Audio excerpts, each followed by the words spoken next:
महायुती सरकारच्या शपथविधी सोहळ्यासाठी आझाद मैदानावर जय्यत तयारी सुरू आहे आणि विविध निमंत्रितांसाठी मैदानामध्ये स्वतंत्र व्यवस्था सुद्धा करण्यात आली आहे। त्यासाठी वेगवेगळे स्टेजेस उभारले गेलेले आहेत आणि या तयारीचा आढावा घेतलाय आमच्या प्रतिनिधी शिल्पा यांनी। पाहू मुंबईच्या या आझाद मैदानावर तुम्ही माझ्या पाठीमागे पाहू शकता।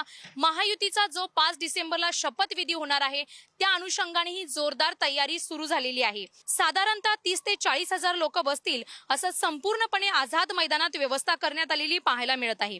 मैदानाच्या दोन्ही बाजूंना 16 फूट लांब व 6 फूट उंच असे मोठे मोठे कटआउट बॅनर आझाद मैदान व आझाद मैदानाच्या बाहेर पोलिसांचा कडक बंदोबस्त देखील असणार आहे।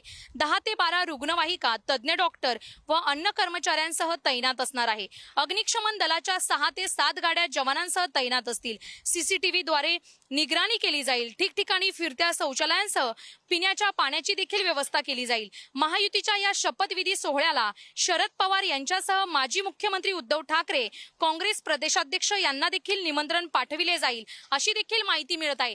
त्यामुळे महायुती सरकारचा हा शपथविधी सोहळा आझाद मैदानावर मोठ्या थाटामाटात संपन्न होणार आहे। 5 डिसेंबरचा हा सोहळा पाहण्यासाठी लाडक्या बहिणी देखील मोठ्या संख्येने उपस्थित राहणार असल्याची माहिती मिळत आहे।